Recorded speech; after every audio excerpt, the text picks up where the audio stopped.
밥만 축내는 쓸모없는 짐승 같은 년, 당장 내 집에서 나가라! 어머니 말씀이 맞소. 넌 우리 가문의 휴치이자 재앙일 뿐이야. 하늘이시여, 이대로 억울하게 눈을 감을 수는 없습니다. 시어머니, 7년 만에 구걸에 드시는 밥맛은 어떠십니까? 남의 눈에 피눈물 나게 하면 과연 어떻게 될까요? 하늘이 내린 기막힌 처벌, 그 충격적인 반전을 지금 시작합니다. 살을 이는 듯한 매서운 북풍이 몰아치는 깊은 겨울밤이었다. 칠흑 같은 어둠 속에서 굵은 눈발이 쉴 새 없이 쏟아져 내리며 차가운 땅바닥을 하얗게 뒤덮고 있었다. 높디 높은 대청마루 위에는 조씨 부인이 화려한 비단옷을 두르고 서슬퍼런 눈빛으로 아래를 내려다보고 있었다. 부인의 입가에는 조롱과 멸시가 가득 담긴 비웃음이 차갑게 매달려 있었다. 살이 올라 통통한 며느리의 모습은 부인에게 그 밥만 축내는 짐승 같은 년아. 내년에 그 뒤룩뒤룩 찐 살덩어리를 보아라. 우리 집안의 귀한 쌀을 혼자 다 처먹고도 모자라. 이제는 기둥뿌리까지 뽑아먹을 작정이냐. 수아의 뺨을 타고 뜨거운 눈물이 쉴 새 없이 흘러내려 얼어붙은 땅을 적셨다. 참으로 억울하고 원통한 일이었다. 그녀의 꼭두 새벽부터 일어나 손발이 부르트도록 밭을 메고 도준이를 수아는 절망적인 눈빛으로 대청마루 구석에 숨어있는 사내를 바라보았다. 그녀가 평생을 바쳐 섬기고 사랑하려 했던 지압이었다. 그러나 남편은 아내가 억울하게 쫓겨나는 이 비참한 순간에도 어머니의 치맛자락 뒤에 숨어 벌벌 떨며 눈길을 피하 앞마당에 빙 둘러선 하인들조차 가여운 안주인을 동정하기는커녕 키득거리며 비웃음을 흘렸다. 뚱뚱하고 못생긴 여자가 쫓겨나는 꼴이 그들에게는 한낱 재밌는 구경거리일 뿐이었다. 사람의 탈을 쓰고 어찌 이리도 잔인할 수 있단 말인가.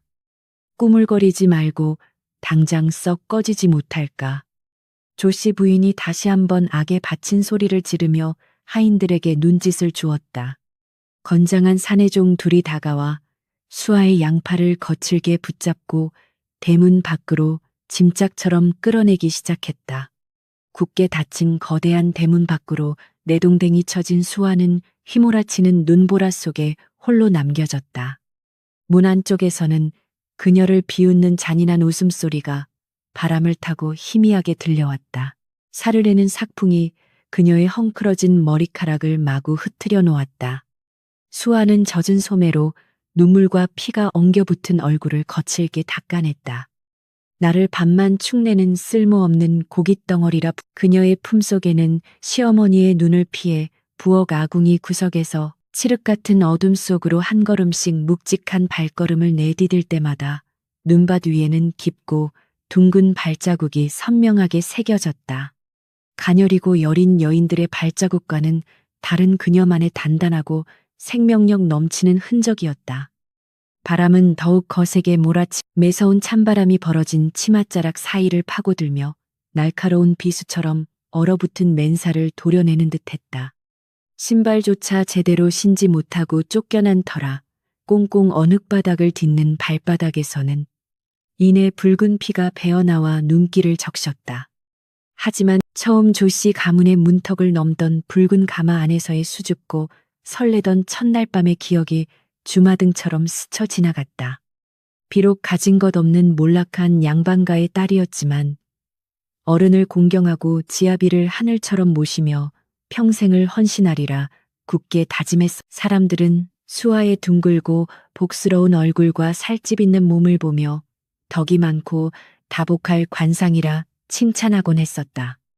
하지만 시어머니 조씨 부인에게 그 넉넉한 체구는 시집온 첫해 보릿고개 때 수아는 가족들을 위해 열흘 밤낮을 맹물만 마시며 산에서 캔 뚫뿌리로 연명한 적이 있었다. 얼굴은 누렇게 뜨고 쓰러질 듯 어지러웠지만 그녀는 단 한 번도 힘든 내색을 하지 않고 묵묵히 부뚜막을 지켰다. 가혹한 운명과 잔인한 사람들을 원망하며 하늘을 올려다 보았지만 무심한 밤하늘은 그저 차가운 눈송이만을 무정하게 쏟아낼 뿐이었다. 수아는 더 이상 구슬픈 눈물을 흘리며 누군가의 무릎까지 푹푹 빠지는 깊은 눈구덩이를 헤치며 수아는 마을을 향해 난 좁고 구불구불한 산길을 천천히 걷기 시작했다. 뒤에서 몰아치는 거센 바람이 마치 그녀의 등을 무자비하게 떠미는 보이지 않는 거대한 손길처럼 느껴졌다. 얼어붙은 입술 사이로 하얀 입김이 뿜어져 나오며 허공에서 날카롭게 흩어졌다. 그녀의 발걸음은 비록 고통으로 심하게 비틀거렸지만 그 방향만큼은 그 어느 때보다 단호 뒤돌아보지 않으리라 다짐하며 수아는 차가운 밤의 장막 너머로 묵묵히 걸어 들어갔다. 조씨 가문의 거대한 기와집은 무자비한 눈보라 속에 서서히 형체를 잃고 어둠 속으로 완전히 자취를 감추었다. 이 밤이 지나고 나면 누구도 살을 애는 듯한 칼바람이 수아의 뺨을 무자비하게 후려치며 지나갔다. 칠흑 같은 어둠 속에서 쏟아지는 눈발은 마치 수천 개의 대청마루 위에서 조씨 부인이 그토록 혐오하고 조롱에 맞지 않았던 그녀의 두툼한 살집은 역설적이게도 이 끔찍한 추위 속에서 희미한 생명을 지탱하는 마지막 보루가 되어주고 얼마나 오랜 시간 눈길을 걸었을까. 이제는 시간의 흐름조차 완전히 잊어버린 채 무작정 험한 산길을 헤매던 수아의 흐릿한 시야에 커다란 고목나무 하나가 들어왔다. 거세게 몰아치는 눈보라를 조금이나마 피할 수 있을 것 같아 그녀는 화들짝 놀란 수아가 얼어붙은 손을 뻗어 급히 쌓인 눈을 파헤치자 낡고 얇디얇은 누더기 옷을 아슬아슬하게 걸친 백발의 늙은 노파가 처참한 모습을 드러냈다. 노파의 주름진 얼굴은 이미 생기를 잃고 푸르스름하게 질려 있었으며 굳게 닫힌 입술 사이로는 끊어질 듯 가느다란 숨결만이 간헐적으로 수아는 찢어지는 듯한 무릎의 고통도 잊은 채 자신도 모르게 털썩 무릎을 꿇고 노파의 차디찬 두 손을 양손으로 꽉 부여잡았다. 무자비한 시댁에서 쫓겨나 길바닥에서 짐승처럼 비참하게 죽어가는 자신의 처지와 지금 당장 눈앞에서 생명의 가냘픈 불씨가 꺼져가는 늙은 노파의 모습이 마치 극심한 한기에 덜덜 떨리던 수아의 손이 무엇인가에 홀린 듯 본능적으로 자신의 품속 깊은 곳을 더듬어 들어가기 시작했다.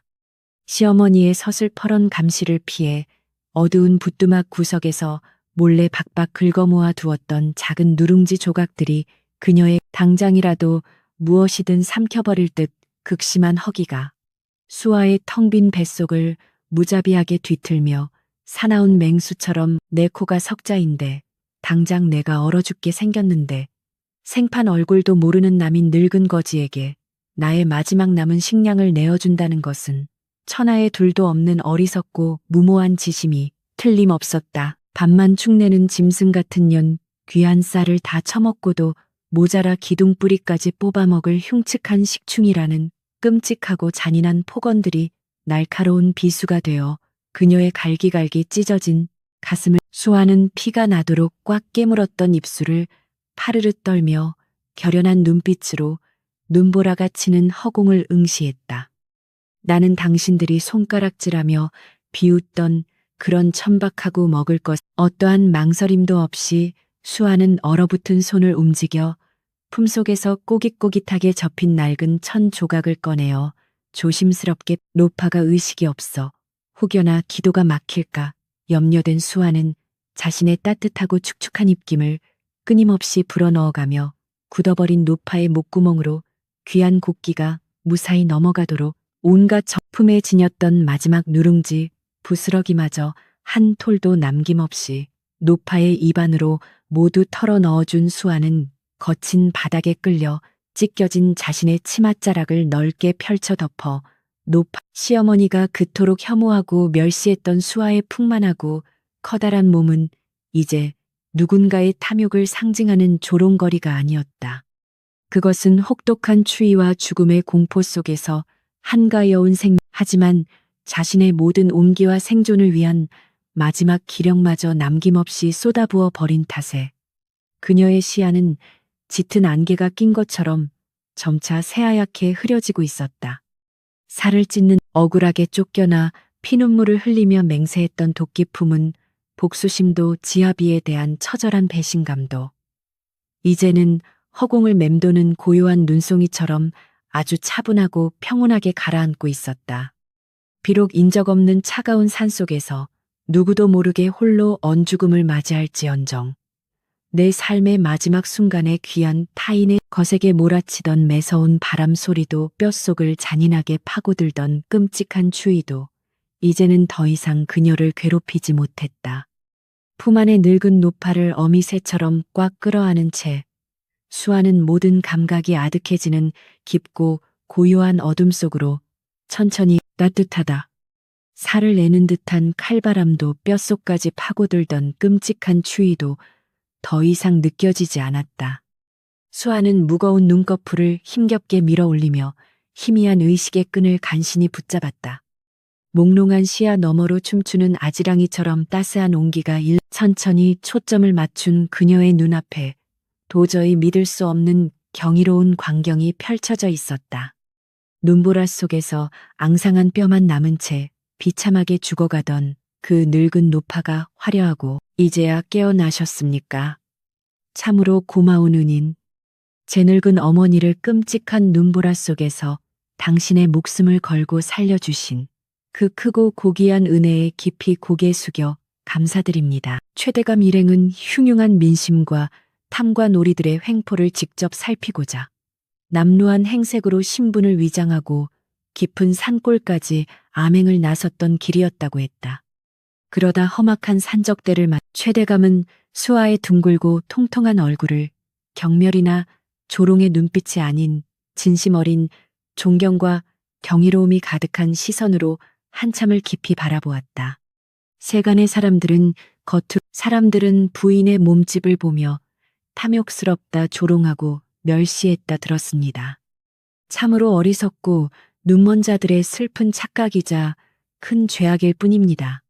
부인의 그 넉넉함은 소리내어 엉엉 우는 수아의 거칠고 부르튼 손을 노모가 따뜻하게 감싸주며 다정하게 속삭였다.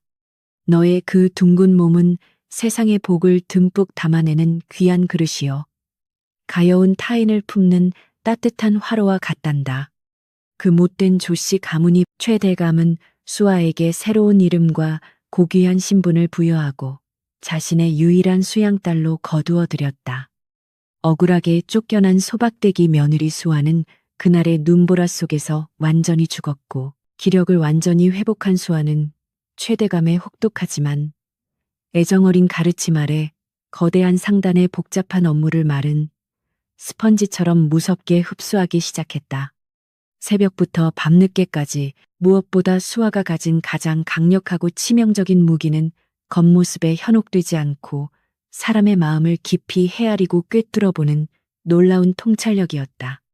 겉보기에 초라하고 보잘것없는 상인이라 할 교활한 거상들과의 피말리는 팽팽한 협상 테이블에서도 수아의 둥글고 푸근한 인상은 오히려 상대방의 날선 경계심을 눈 녹듯 무장해제시키는 강력한 힘을 발휘했다.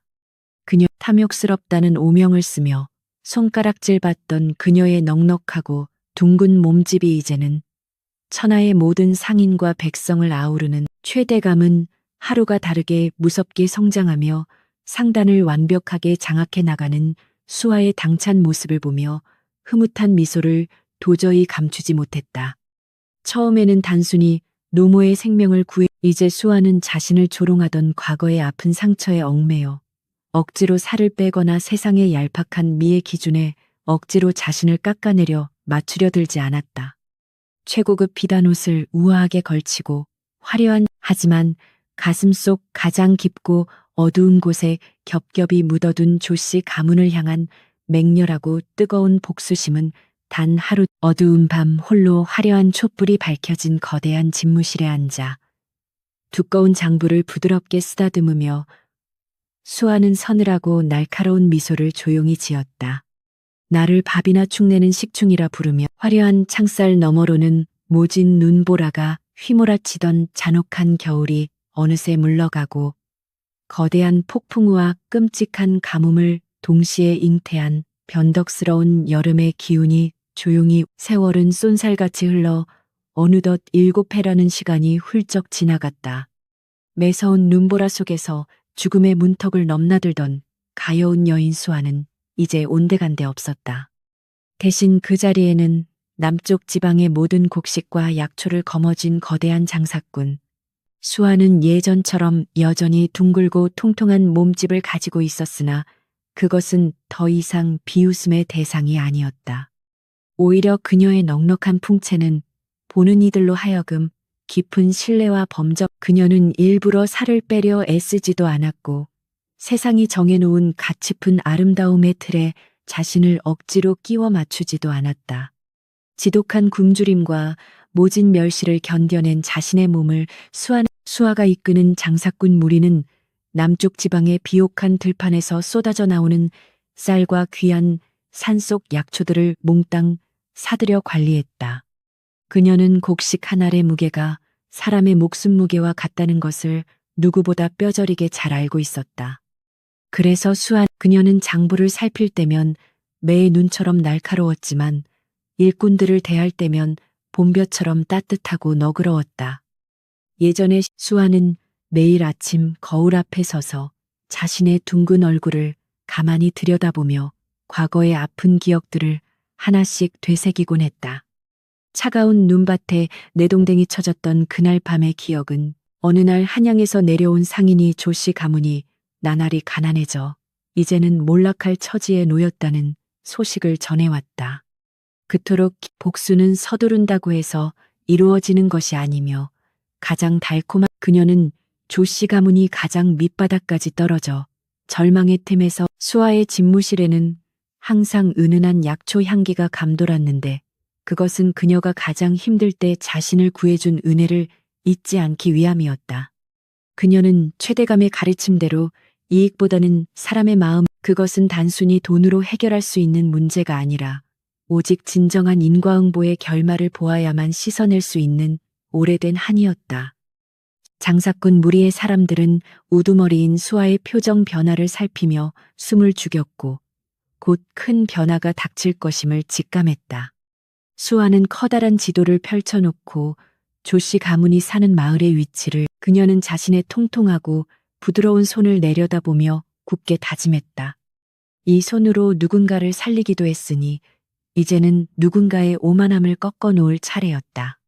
수아는 결코 서두르지 않았고 수아는 자신의 주변을 둘러싼 화려한 비단과 보석들이 더 이상 낯설지 않았고 그것들을 우아하게 다루는 법을 완벽히 익혔다. 어느덧 하늘에는 어둠이 짙게 깔리고 차가운 달빛이 수아의 집무실을 조용히 비추었다. 그녀는 탁자 위에 놓인 작은 누룽지 조각을 가만히 만져보았다. 그것은 그녀가 가장 힘들었던 시절의 기억을 잊지 않기 위해 늘 간직해온 유일한 이제 모든 준비는 끝났고 남은 것은 운명의 수레바퀴가 스스로 굴러가게 내버려 두는 일뿐이었다. 수아는 자리에서 일어나 창문을 열고 밤하늘을 올려다보았다. 저 멀리 조씨 가문이 있는 북쪽 하늘에서 불길한 기운이 한때 남부럽지 않게 떵떵거리며 살던 조씨네 기와집에도 거뭇한 그림자가 짙게 내려앉기 시작했다. 집안 구석구석 가득하던 비단과 금부치들은 이미 사라진 지 오래였고 석가래마저 썩 조씨 할멈은 날마다 방 안에서 며느리였던 수아의 이름을 부르며 애먼 화풀이를 해댔다. 그 살집 많은 년이 복을 다 싸 짊어지고 나가는 바람에 집안 꼴이 이 모양이 되었다고 소리를 질러댔다. 아들은 어미의 눈을 피해 매일 밤마다 술과 노름에 빠져 집안의 마지막 남은 피땀 어린 살림을 다 써버렸다. 술에 취해 비틀거리며 돌아오는 길에 그는 가끔 어둠 속에서 수아의 모습을 보고 그러던 어느 날 마을에 어디서 왔는지 모를 낯선 장사치 하나가 나타나 조씨 할멈에게 달콤한 말을 건넸다. 비단과 귀한 약을 아주 헐값에 넘겨줄 테니 나중에 큰돈을 남겨 다시 팔아보라는 꿈 같은 이야기였다. 눈앞에 그녀는 마지막 남은 농밭과 조상 때부터 내려온 집문서까지 모두 내걸고 낯선 장사치와 커다란 사고팔기 약속을 맺었다. 아들 또한 이번에야말로 큰돈을 벌어 남부럽지 않게 살 수 있다는 헛된 꿈에 부풀어 어미의 무모한 뜻을 부추겼. 하지만 약속을 마친 다음 날, 낯선 장사치는 연기처럼 사라졌고 그가 넘겨준 상자 안에는 쓸모없는 돌덩이와 썩은 풀떼기만 가득했다. 조씨 할멈은 가슴을 쥐어뜯으며 길길이 날뛰었지만 이미 엎질러진 물이었고 남은 결국 조씨 집안 사람들은 평생을 지켜온 안방에서 짐짝처럼 끌려나와 차가운 진흙 바닥에 내팽개쳐지고 말았다. 빗줄기가 쏟아지는 가운데 조씨 할멈은 헝클어진 머리칼을 휘날리며 하늘을 우러러 울부짖었지만 설상가상으로 하늘은 무심하게도 몇 달째 비 한 방울 내리지 않는 지독한 가뭄을 온 땅에 내리부었다. 타들어가는 논바닥처럼 조씨 집안의 희망도 바싹 말라버렸고 먹을 것이 없어 흙을 파먹어야 할 정도로 비참한 날들이 이어졌다. 이웃들은 아들은 배고픔을 견디지 못하고 자신의 아내를 원망하며 밥그릇 하나를 두고 짐승처럼 으르렁거리는 추태를 보였다. 조씨, 할멈 또한 예전의 거드름은 사라지고 국어를 해서라도 목숨을 이어가려 애쓰는 가련하고 추악한 늙은이. 그러던 중 들려온 떠도는 말은 그들의 가슴에 비수를 꽂았으니 바로 남쪽 나라의 큰 부자가 된 여인이 가뭄에 힘들게 사는 백성들을 보살핀다는 소식이었다. 그 여인이 누구인지 알 길 없는 조씨. 할멈은 오직 배를 채울 수 있다는 생각 하나만으로 뜨거운 뼛속까지 타들어가는 태양 아래서 조씨 할멈은 비틀거리며 걷다가 예전에 수아를 내쫓던 그 겨울밤의 눈보라를 떠올렸다. 이상하게도 그때의 차가운 눈발이 지금의 뜨거운 햇살보다 더 견디기 쉬웠던 것 같다는 서글픈 생각이 머릿속을 스쳤다. 기름진 음식을 탐하고 남의 피눈물을 짜내어 살림을 불렸던 조씨 집안의 영광은 이제 흔적도 없이 사라져 먼지처럼 흩어졌다. 남은 것은 뼈만 남은 앙상한 몸뚱이와 타인을 향한 지독한 원망, 그리고 내일을 알 수 없는 막막한 집안에 부리던 이들은 이미 주인을 배신하고 제 살 길을 찾아 뿔뿔이 흩어진 지 오래되어 넓은 마당에는 잡초만 무성하게 자라났다. 한때 손님들이 끊이지 않던 사랑방에는 거미줄이 쳐지고 쥐들이 드나들며 집안의 몰락을 조롱하듯 찍찍거리는 아들의 처는 배고픈 아이들을 품에 안고 남편에게 먹을 것을 달라 울부짖었지만 돌아오는 것은 남편의 거친 손찌검과 차가운 욕설뿐이었다. 가장 가까운 식구조차 서로의 아픔을 보 조씨 할멈은 길바닥에서 남들이 버린 배춧잎을 주워 먹으며 예전에 수아가 부엌 구석에서 남몰래 먹던 차가운 밥상을 떠올리게 되었다. 그때는 그것이 그렇게 대단한 일인 줄 몰랐으나 지금 자신의 처지가 되고 보니 그 식은 밥 한 덩이가 가파른 고갯길을 넘으며 조씨 할멈은 몇 번이고 고꾸라졌지만 아들은 그런 어미를 일으켜 세우기는커녕 짐이 된다며 뒤에서 짜증 섞인 소리만 내뱉었다. 어버이와 자식 사이의 정도 사라진 그 황량한 길 위에서 그들이 기댈 곳은 아무데도 없었으며 길가에 핀 이름 모를 풀꽃조차 가뭄에 말라 비틀어진 모습이 꼭 자신들의 처지 같아. 조씨 할멈은 목이 메어 차마 말을 잇지 못했다. 한때는 세상을 다 가진 듯 거만하게 굴었으나 이제는 지나가는 바람 한 점에도 몸을 떨며 목숨을 구걸해야 하는 타오르는 햇살이 대지를 사정없이 내리쬐어 논바닥은 거북 등껍질처럼 쩍쩍 갈라지고 말았다. 개울물은 진즉에 말라붙어 먼지만 폴폴 날렸으며 목마름에 지친 산새들은 힘없이 고개를 떨구고 죽어갔다. 마을 입구의 고목나무 곡식 창고는 비어버린 지 오래였고 들판에는 타버린 지푸라기만 굴러다녀 사람들의 배고픈 울음소리가 산천을 뒤흔들었다. 어린아이들은 배고픔을 견디지 못해 부모의 치맛자락을 붙잡고 힘없이 울었으나 부모들 또한 줄 것이 없어 이러한 참혹한 풍경 속에서 남쪽의 큰손이라 불리는 수아는 결연한 의지로 자신의 곳간 문을 활짝 열어 젖혔다. 그녀는 그동안 땀 흘려 모아온 수만 섬의 곡식을 백성들에게 아낌없 마을 곳곳에는 커다란 가마솥이 걸리고 구수한 죽 냄새가 바람을 타고 멀리까지 퍼져나가 절망에 빠진 이들의 코끝을 자극했다. 수아는 직접 주걱을 들고 솥 앞을 모여든 백성들은 그녀를 살아있는 부처님이라 칭송하며 눈물을 흘렸고 그늘진 얼굴에는 다시금 생생한 희망의 빛이 감돌았다. 수아는 사람들이 죽을 먹으며 기운을 하지만 수천 명의 사람이 줄을 서서 기다리는 그 아수라장 같은 풍경 속에서도 수아의 예리한 눈미는 쉬지 않고 움직였다.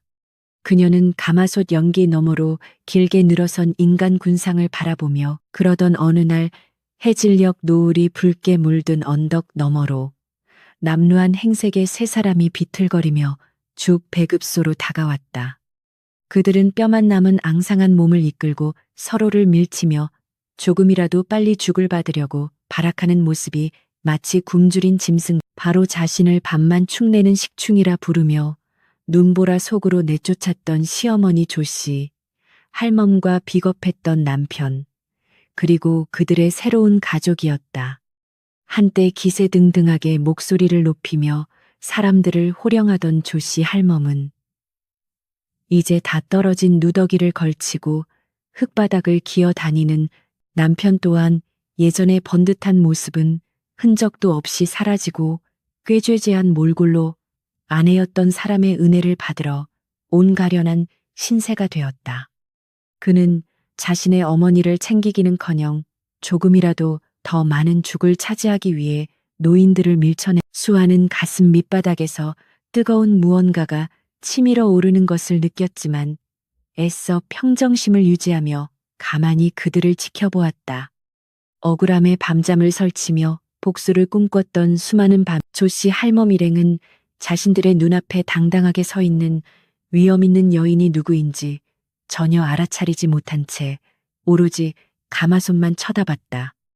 그들은 죽을 담아주는 하인들에게 굽실거리며 더 많이 달라 애걸복걸했고 그 비굴한 웃음은 수아는 조용히 뒤로 물러나 하인에게 귓속 말을 전하며 그들에게 줄 죽의 양을 조절하게 시킨 뒤 그늘진 구석에서 그들의 행동을 관찰했다. 조씨 가문 사람들은 받은 죽을 허겁지겁 입안으로 밀어 넣으며 뜨거운 줄도 모르고 삼켜대던 날이 저물고 백성들이 하나둘씩 흩어질 때까지 조씨 일행은 근처를 떠나지 못하고 남은 찌꺼기라도 얻어먹으려 주변을 맴돌았다. 수아는 그들의 비참한 뒷모습을 바라보며 진정한 인과응보란 단순히 목숨을 빼앗는 것이 아니 대지는 여전히 뜨겁게 달구어져 있었으나 수아의 마음속에는 서늘한 가을바람이 불어오는 듯 차분하고 고요한 공기가 감돌았다. 그녀는 내일 다시 찾아올 그들을 위해 특별한 자리 높은 누각 위에서 수아는 가느다란 발을 내리고 아래를 내려다보았다. 흙먼지가 풀풀 날리는 마당 한복판에 기력을 잃고 늘어진 조씨 일가 사람들이 보였다. 한때 기세등등하게 떵떵거리던 그들의 모습은 온데간데 없고 오직 죽 한 그릇에 뜨거운 햇살이 내리쬐는 지금과 달리 칠흑 같은 눈보라가 몰아치던 그날 밤의 기억이 수아의 가슴을 서늘하게 파고들었다. 뚱뚱하다고 놀림받으며 찬 바닥에 내동댕이 쳐졌던 살을 낸 조씨 할멈은 다 떨어진 누더기를 걸친 채 땅바닥에 떨어진 죽찌꺼기를 손가락으로 훑어 입으로 가져가고 있었다. 한 방울이라도 더 먹으려 애쓰는 그 추악한 욕심은 예나 그 곁에 선 남편은 예전에 비겁했던 눈빛 그대로 주변 눈치를 살피며 제 어미보다 더 많은 죽을 차지하려 비열하게 굴었다. 지아비로서 아내를 지키기는커녕 어머니의 치맛자락 뒤에 숨어 조롱을 보태던 그 사내의 얼굴을 마음 같아서는 당장이라도 저들을 눈앞에서 치워버리고 굶주림 속에 비참한 최후를 맞이하게 두고 싶었다.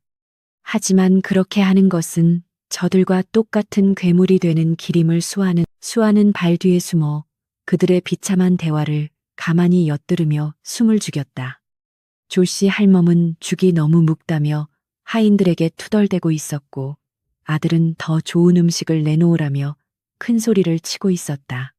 몰락한 양반의 헛된 자존심이 아직도 남아있는 명령을 받은 하인이 정중한 몸짓으로 조씨 일가에게 다가가 특별한 배려를 베풀겠다고 나지막이 속삭였다. 공짜 죽을 더 준다는 말에 조씨 할멈의 눈은 탐욕스러운 빛으로 번쩍였고 아들은 침을 꿀꺽 삼키며 수아는 자신의 둥글고 풍만한 손을 내려다보며 이제는 누구의 도움도 필요 없는 강한 존재가 되었음을 다시금 확인했다. 밥만 축낸다는 소리를 듣던 가여운 며느리는 이제 온 마을을 먹여 살리는 어둠이 짙게 깔린 누각 아래에서 조씨 일가는 자기들끼리 낄낄거리며 내일 먹을 고기 반찬을 꿈꾸는 어리석은 대화를 나누고 있었다. 그들의 무지함이 깊어질수록 수아의 마음은 더욱 단단하게 굳어졌고 다가올 태풍을 앞둔 바다처럼 고요한 밤하늘의 달빛은 유난히도 차갑게 빛나며 수아의 얼굴을 비추고 있었다. 그녀는 창밖으로 보이는 황량한 들판을 바라보며 내일 아침 해가 뜨면 벌어질 일들을 머릿속으로 차분하게 그려보았다. 용서는 고귀한 것이나 정의가 없는 용서는 하인들은 수아의 지시에 따라 조씨 일가를 가장 구석진 방으로 안내하여 잠자리를 마련해 주었다. 그 방은 예전에 수아가 시댁에서 지내던 좁고 습한 헛간과 닮아 있었으나 조씨 사람들은 그저 누울 자리가 생겼다는 것에 감사하며 짐승처럼 받떨어졌다. 그들의 증오는 사람의 영혼을 갉아먹는 독이라 했지만 수아에게 그것은 살아남기 위한 유일한 등불이자 힘이었다. 그녀는 자신의 풍만하고 따뜻한 몸이 이제는 누군가를 위협하는 거대한 산맥이 되었음을 느꼈다. 뚱뚱하다는 이유로 무시당하던 시절의 눈물은 예전의 수아였다면 아마 저들의 비참한 몰골에 마음이 약해져 금방이라도 쌀밥을 내주었을지도 모른다. 하지만 7년이라는 세월은 그녀의 마음속에 강철 같은 의지를 심어주 고요한 밤의 공기는 수아의 방안을 무겁게 채우고 있었고 촛불만이 일렁이며 벽에 거대한 그림자를 만들어냈다. 그녀 조씨 일가는 내일이면 꿈에 그리던 맛있는 음식을 먹을 수 있다는 헛된 희망에 부풀어 잠꼬대까지 해댔다. 그들의 날이 밝자 수아는 하인들에게 아주 특별한 상차림을 준비하라 일렀다. 하인들이 들고 나온 밥상은 화려한 칠기 그릇이 아닌 낡고 깨진 흙그릇이었다. 그 안에는 하얀 쌀밥 대신 거친 모래와 껄끄러운 껍질이 잔뜩 섞인 시커먼 죽이 담겨 있었다. 수아가 예전의 시댁에서 남몰래 부엌 구석에서 훔쳐 먹어야 했던 바로 그 밤새 고기 반찬을 꿈꾸던 조씨 할멈은 눈앞에 시커먼 죽을 보자마자 얼굴을 험악하게 일그러뜨렸다. 그녀는 이게 사람이 먹는 것이냐며 하인들에게 앙칼진 소리를 내질렀지만 뱃속에서 들려오는 꼬르륵 소리는 어쩔 도리가 없었다. 지독한 조씨 할멈이 죽을 한 숟가락 크게 떠서 입에 넣자마자 와드득하며 모래가 씹히는 소리가 났다. 그녀는 뱉어낼 힘조차 없어 눈물을 머금고 그것을 꾸역꾸역 삼켜야만 했다.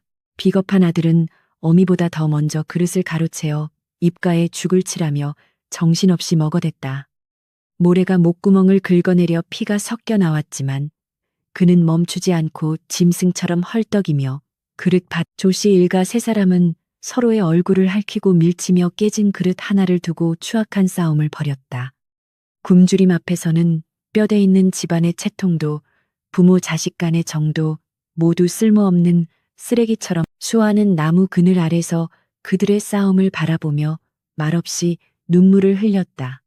자신이 그토록 미워했던 자들이 이렇게까지 망가진 모습을 보니 복수의 기쁨보다는 씁쓸한 허무함이 먼저 찾아 조씨 할멈은 죽그릇을 끌어안고 내 아들이 먹어야 한다며 며느리의 뺨을 때리기까지 했다. 그들은 이제 사람이 아니라 오직 배고픔이라는 본능에만 충실한 괴물이 되어 서로를 물어뜯고 있었다. 지옥이 따로 있는 것이 아니라 바로 이곳이 살아있는 지옥이 한참 동안의 소란이 지나가고 그릇이 바닥을 보이자 조씨 일가는 그제야 정신을 차린 듯 멍하니 서로를 바라보았다. 자, 그들의 입가에는 시커먼 죽과 핏자국이 엉겨 붙어 있었고 모래 섞인 죽의 쓴맛은 조씨 일가의 가슴 속에 깊은 흉터처럼 남았고 그들은 그제야 자신들이 지은 죄값을 떠올리기 시작했다. 수아는 그들이 겪는 이 고통이 결코 누각 위에서 불어오는 바람은 수아의 머리카락을 부드럽게 흩트려 놓았지만 그녀의 마음은 바위처럼 단단했다. 그녀는 이제 마지막 장막을 걷어내고 조씨 일가 앞에 당당히 서서 조씨 일가는 멀리서 다가오는 고귀한 여인의 그림자를 보고 잔뜩 겁을 먹은 채 땅바닥에 납작 엎드렸다. 그들은 자신들에게 죽을 주눈이니 누구인지도 모른 채 목숨만 살려달라며 수아는 그들의 비굴한 모습에 가슴이 저려왔지만 결코 손을 내밀어 일으켜 세우지 않았다. 그녀는 차가운 침묵으로 그들을 압도하며 오랫동안 말없이 내려다보았다. 침묵의 시간은 조씨 일가에게는 천년처럼 길게 느껴졌고 그들은 그녀의 목소리는 낮고 부드러웠으나 그 속에 담긴 힘은 천둥소리처럼 조씨 일가의 고막을 사정없이 때렸다. 모래 섞인 죽맛이 어떠하냐. 밥만 축내는 식충이들이 먹기엔 과분한 음식이 아니더냐. 수아의 서늘한 물음에 조씨 할멈은 조씨 할멈의 눈동자가 공포로 크게 흔들렸고 그녀의 입술은 파르르 떨리며 차마 아무런 말도 뱉지 못했다. 수아는 여유로운 미소를 지으며 그들의 절망을 감상하듯 조씨 할멈은 떨리는 손으로 땅바닥을 짚으며 믿을 수 없다는 듯 수아의 비단 치맛자락을 쳐다보았다. 예전에 그토록 천대하고 구박하던 며느리가 이토록 눈부신 모습으로 돌아올 줄은 아들은 제 아내였던 수아의 당당한 모습 앞에서 고개도 들지 못한 채 바닥에 이마를 대으며 용서를 빌었다. 하지만 그의 용서는 진심 어린 뉘우침이 아니라 오직 눈앞의 죽음을 피하려는 비겁한 발악에 불과했으니 수아의 마음은 더욱 수아는 이제 저들에게 베풀 마지막 자비가 무엇인지 조용히 고민하며 마당 한복판에 우뚝 서 있었다. 그녀의 둥근 얼굴은 달빛을 받아 인자해 보였으나 그 눈동자만큼은 얼음장처럼 차가워 조씨 일가의 심장을 얼려버릴 듯했다. 하인들은 수아의 눈짓 하나에 일사불란하게 움직이며 조씨 일가를 다시 헛간으로 끌고 가 가두어 버렸다. 그들은 이제 밥 한 톨이 얼마나 귀한 것인지, 그리고 자신들 어둠 속에서 수아는 자신의 풍만하고 따뜻한 배를 가만히 쓰다듬으며 태어나서 처음으로 자신을 온전히 아끼는 기분을 만끽했다.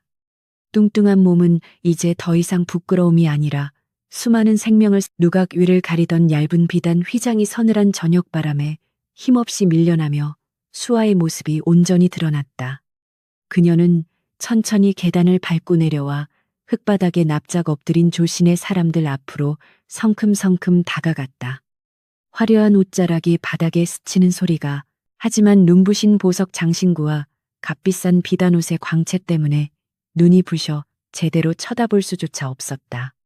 그저 여인의 발끝에서 뿜어져 나오는 압도적인 기운에 눌려 숨을 헐떡이며 그저 살려달라는 말만 비굴하게 되풀이하며 땅바닥을 손톱이 빠지도록 긁어댈 뿐이었다.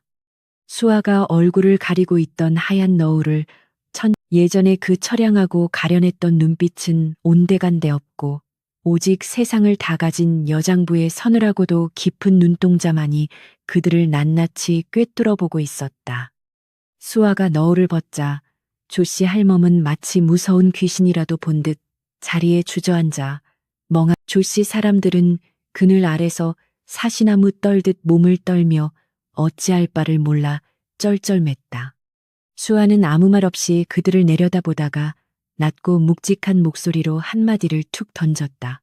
그녀의 온몸에는 소름이 돋았고 입술은 파르르 떨리며 차마 아무런 대답도 하지 못했다. 수아는 비웃음이 서린 미소를 지으며 땅바닥에 굴러다니는 깨진 그릇 조각을 발끝으로 가볍게 툭 찼다.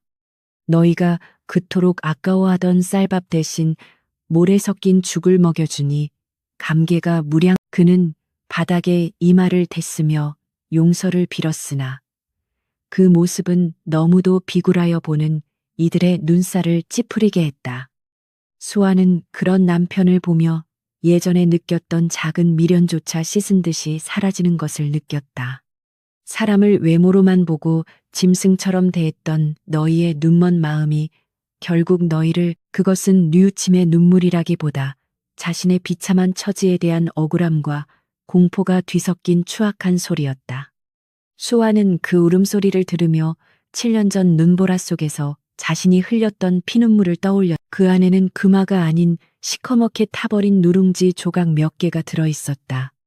이것이 너희가 나에게 남겨주었던 마지막 정이었다. 이제 이것을 너희의 마지막 양식으로 삼아라. 누룽지를 본 조씨 할멈은 예전에 수아가 부엌 구석에서 배고픈 수아는 이제 모든 것이 끝났음을 선언하듯 차갑게 뒤를 돌아 다시 누각 위로 올라갔다. 조씨 사람들은 어둠 속에서 서로를 탓하며 다시 짐승처럼 헐뜯고 싸우기 시작했다.